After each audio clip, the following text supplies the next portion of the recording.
Greetings, everyone. My name is Lou Charest, and I work for Catholic Relief Services on their CRS University Engagement Team.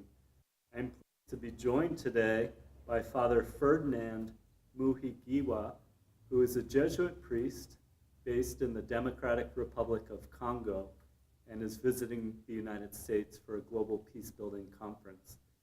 Father Ferdinand, can you just share with us your background, your current role, and the work you're doing right now? Okay, thank you. I am currently the director of Arupe Research and Training Center. That is in Lubumbashi. It's the eastern part of Congo, 2,000 kilometers from Kinshasa.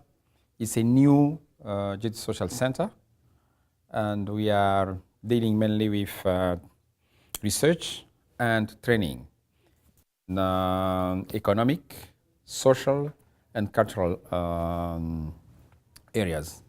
And the research that we are doing in those fields, we will do training in the same fields.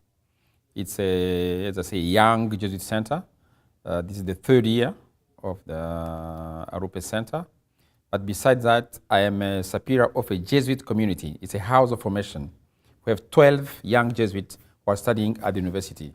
They're doing economics, social science, psychology, medicine, philosophy. And I'm also a professor of philosophy. I'm teaching at the Jesuit Faculty of Philosophy in Kinshasa. Besides that, I have other things that I'm doing, but maybe I'm involved in the Electoral Commission. I'm the chairperson of the school in Central Africa for elections. And I'm a board member of Open Society Foundation in South Africa, OSISA. Great. I think that's more than enough. Yes, it'll be a great conversation. You have impressive background. Can you help us understand the current context in the Democratic Republic of Congo? What is happening in that country? And obviously you focus a lot of your work around peace and justice. Can you share what are some of the major issues that are happening that intersect with your work? Maybe I will mention three major issues. One of them will be peace, which is one of the I would say the main issue because of the insecurity and instability that's going on in the eastern part. For I would say almost 2 decades, the eastern part is really living in insecurity. And so for us as Christian Jesuit, our center was trying to understand what was going on about the peace process. But we came to realize that you will not really promote peace if you don't understand what is going on. And we came up to understand that the mining issue is really linked to peace. And so we moved from peace, we went to the mining issues. Then we started understanding what the link, the relationship between the peace building and the conflict, what can be the conflict minerals management. Yeah. And can you share more about the mining industry in the DRC and why it leads to conflict and what the context is there? Yeah, the context is that in the eastern part, let's say in recent years, we did not have, let's say, a multinational mining company. And that means all the mines were really not organized. So in the law in DRC, if you are a citizen, Congolese citizen, you can go and look for those mines. And if you are strong enough, you can take gold, tin, coltan, and it's yours. That's the law by Mobutu time already. And so that means in that area, it's really disorganization. And so that means everyone, and especially armed groups, you will have some troops, civilians, even foreigners will come, and Rwanda, for example, Uganda, they will come in, and also they will try to get minerals, and then they will sell them abroad. And the first mining company to be established in North Kivu is Alpha Mine, which is a US and Canadian mining company. And in the South Kivu, we have Banro. Banro is a Canadian, and they are dealing with gold. And so it's start to be organized, but still the small scale mining is not yet, I would say, formalized, organized, and one will think that those people who are working in the small scale mining will be organized in cooperatives. This is allowed. It's allowed by the mining law. But so far, I think there's a lot of minerals coming out, and the state doesn't have really a close eye to see how much the amount of, I would say, the quantity of the minerals, let's say gold or coltan, how much, and then the amount of money of that. And so the state doesn't have I would say, control of that. And so there's a lot of, and beside that, you have this the sexual-based violence in the Eastern Congo. You have human rights abuses. You have, let's say, it's around 5 million that have been killed, according to... How many million? 5.2. 5.2 million. Yes, directly or indirectly linked to the mining exploitation. This the figures comes from International Rescue Committee. And so it's because of that the U.S. Government came up with a law. It's called the Dodd-Frank law. That's right. It's a way to cut the finances to armed groups and also to promote the peace in that area. And I think it has some positive, I would say, achievements insofar that there are some mining sites that has been certified, qualified, as we say. Yeah, certified. But still we have a long way to go in the process of fighting against there are still some rebel groups and who have, let's say, some portion of land and they can exploit and then sell. Yeah. So that bill, which was passed by the United States government, brought some degree of accountability and positive outcomes to the mining industry in the DRC. Is there ways that you see to further strengthen, or is there efforts that we can take in the United States to be more supportive? Many of us buy computers and other electronics that carry some of these minerals. Do you have any recommendations for us that for people who want to purchase their goods in a positive, ethical manner? Yeah, I would say one of the positive things was the certification of some minerals, the 3 T's, tin, tungsten, and tantalum, and gold. But to certify a mineral requires a lot of studies, expertise, and a lot of money. And so there is an institute coming from Germany that is doing that for almost now 4 years, and require millions of US dollars. And up to now, they have not yet finished the study to certify, for example, the Congolese coltan. What are the characteristics of that coltan? And so something has been done, but still we have a long way and require, as I said, some finances. The negative side is, as the Dodd-Frank law is requiring US mining companies to prove that the origin of the mineral is free from conflict, that was, I think, on the side of the mining company from the US, a problem, because they could not easily prove that the mineral was free from conflict. And that means for a certain moment, there was a de facto embargo.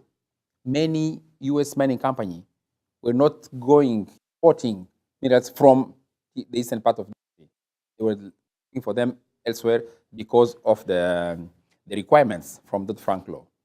And I think if I have a recommendation is to see if some of the US, the Americans can look for let's say, mobile, cell phone, computer, from the place where those, let's say, coltan, for example, is not bringing a lot of conflict, tension, rapes, or violence.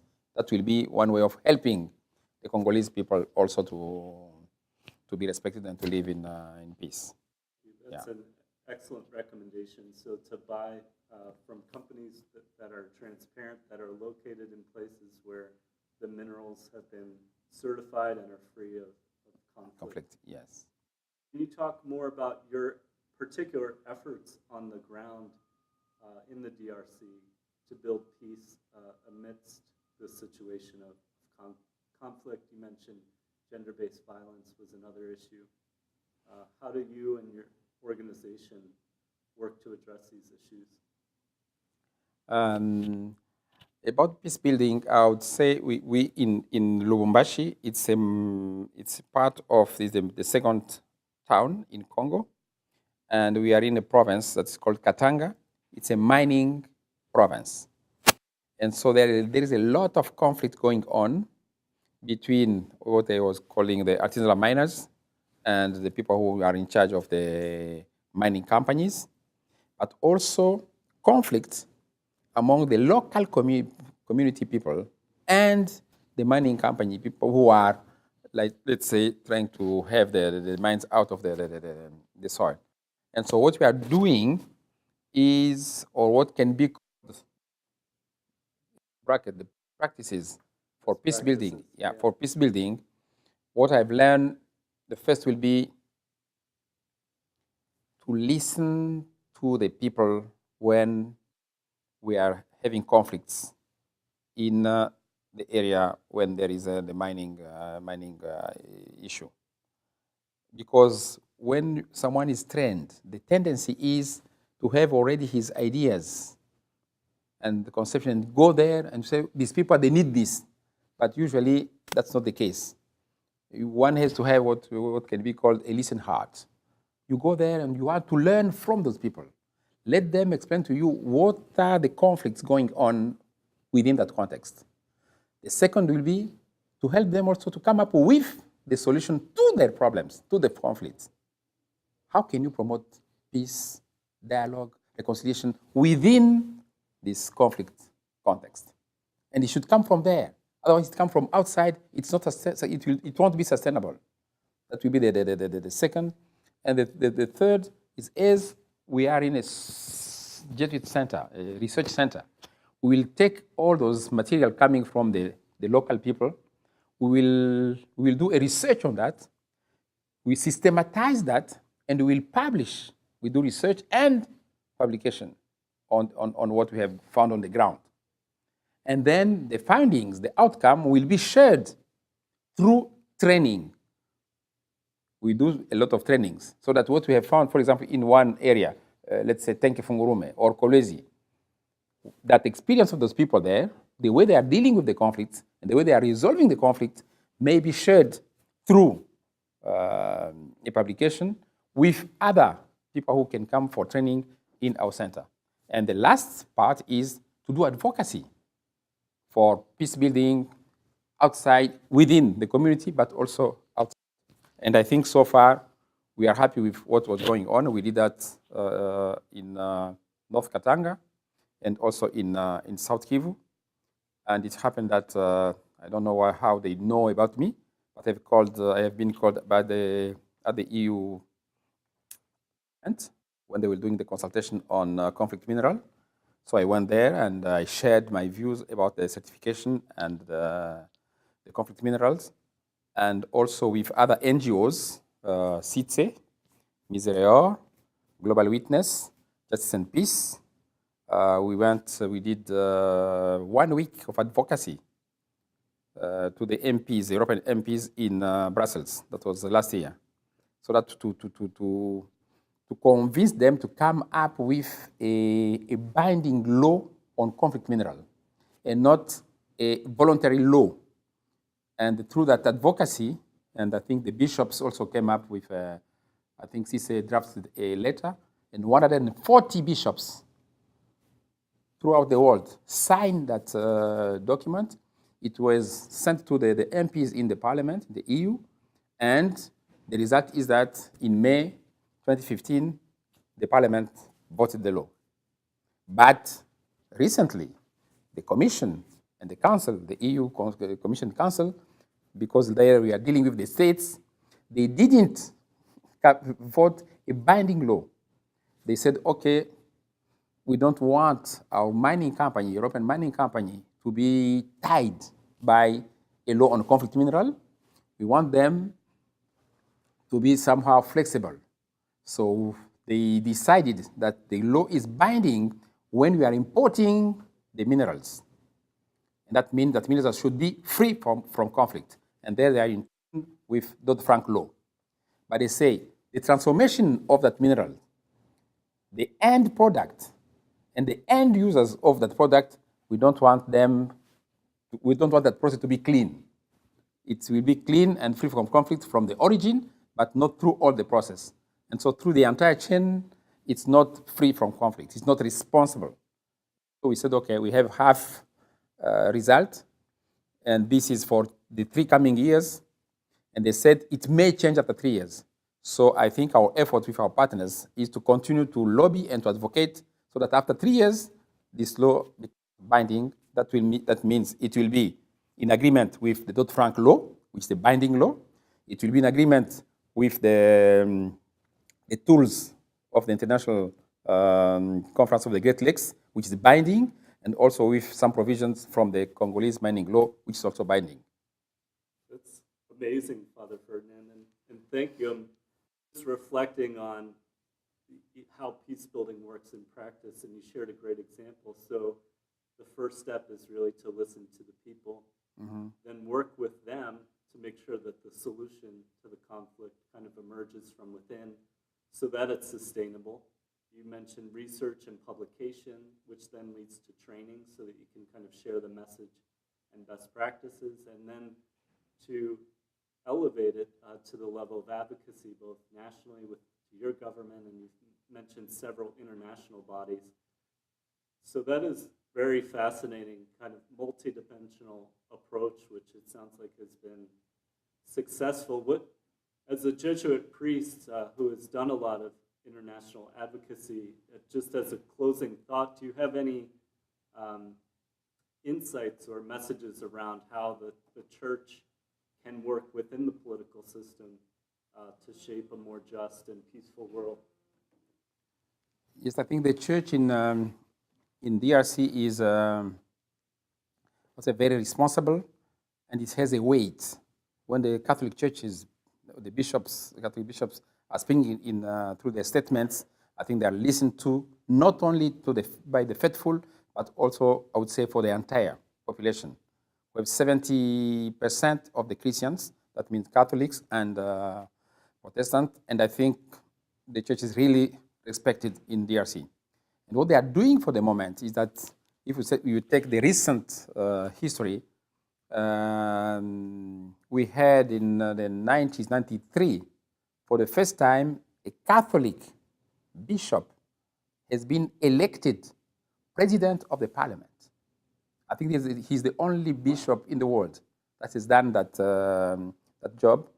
And but Rome, from the Holy See, they said, okay, you will do that only for 3 years, and you can't dream or have the ambition of becoming the president of the country.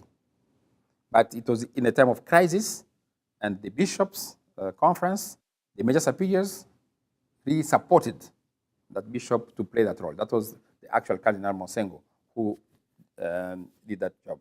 And recently, we had for the National Electoral Commission for Elections, we had a diocesan priest, Malu Malu. He was there. He was the president of that commission in 2006, and he was elected in 2011. So I think the church is playing I would say, a great role to bring, let's say, peace and stability within the country. And recently, they are trying now to dialogue with different political parties, either from the presidential side or the opposition, and trying to ask them to dialogue and to see how we can have peaceful, free, and fair election in December. And so we hope that they will continue to play that prophetic role, and that the politician will have an open ear for what the bishop are saying. And I think if they continue that role, we hope that we can have peaceful elections and so work for the other side of development, because Congo also is a very poor country. It's not only peace and security, but we need really to come up with some strategic plan of the development of the country. And as Jesuit, I think we are working with the Catholic Church. Our centers are a specialized center for the National Episcopal Conference. I would say we have a good relationship in the area of development, in education, but also in the mining area, because they have an Episcopal Conference, Episcopal Commission for natural resources. And it happened that when they need us as Jesuits, we are always available to work with them or to do some research. The same also with the bishop, with the SECAM. I went with them in Rio for the Rio Plus 20. So whenever they ask us to help, we are ready to help. And so we are all in the same church. The Society of Jesus is within the church, and we want to serve for the greater glory of God and the salvation of humankind. Wow, that's beautiful. And you are. Thank you, Father Ferdinand. Okay, thank you. It's a pleasure, and we appreciate your words, your story, your work in peace building, the impact that you've had on your community, your country, and internationally. Thank you so much. Okay, thank you.